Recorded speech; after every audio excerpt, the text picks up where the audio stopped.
Ako po si Jonathan. Ang aking ikukwento ngayon ay aking tunay na karanasan. Nangyari ito taong 2009. Hindi ko alam kung papasok ba ito sa kwentong katatakutan. Pero tuwing naaalala ko ang mga pangyayaring ito, palagi pa rin kong kinikilabutan. Kung tama ang pagkakaalala ko, buwan ng Abril nang mangyari ito. Holy Week ng mga panahong iyon. Ako lang ang naiwan sa bahay dahil ang mga magulang ko ay pumunta ng probinsya para dalawin ang aking lolo at lola. Kahit ako lang ang naiwan, hindi naman ako natatakot dahil that time may internet na kami at malaya ako makakapaglaro at makakapag-computer. Meron din naman akong pagkain sa ref. Siguradong hindi ako magugutom. Mga bandang 11 AM. Sa harap ng aming bahay, may nakita akong lalaking naka-helmet. Nakatingin siya sa aming bahay. Agad ko itong pinuntuhan. Dahil kilala naman kami sa aming lugar, hindi ako natatakot kung meron mang manloloob sa aming bahay. Lumapit siya sa akin at itinanong niya kung nasaan ang papa ko. Sinagot ko siya at sinabing, "Nasa Batangas po." Tumango lamang ang lalaki at dali-dali din itong umalis.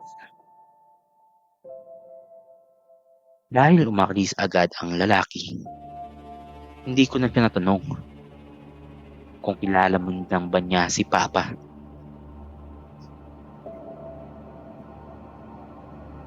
Ilang araw na dumating na ang mga magulang ko, agad ko itong sinabi kay Papa.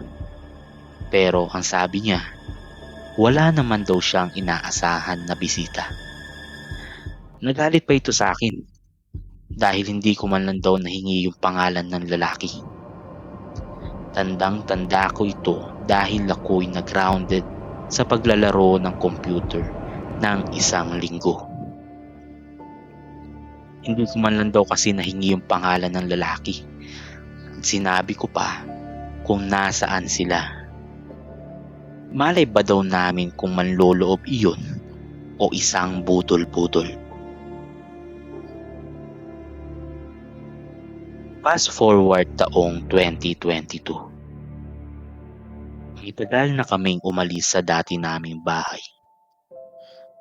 Namayapa na rin ang aking ama dahil siya ay isang sa mga casualties ng COVID-19.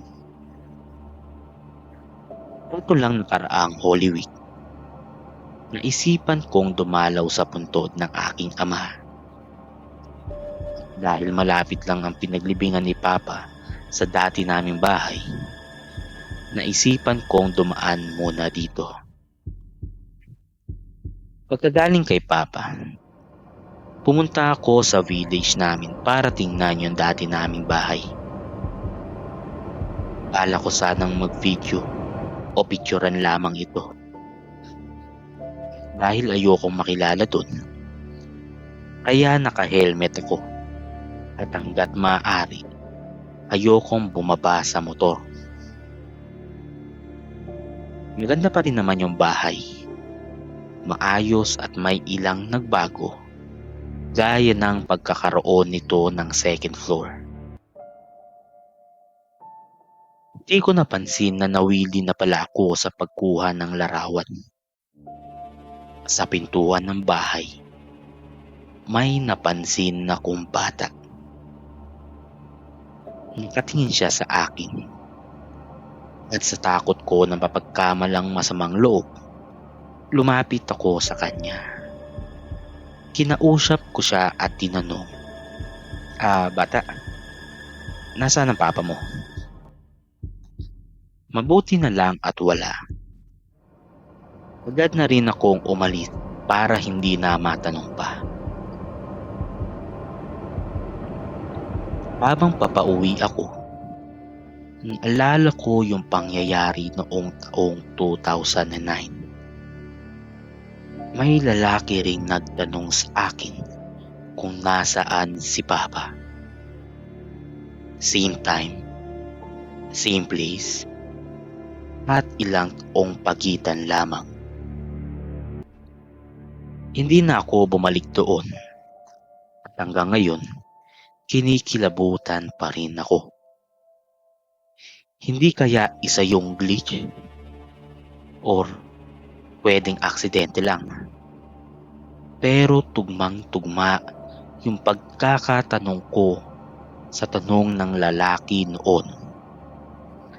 Iniisip ko tuloy na baka may never-ending cycle doon sa bahay.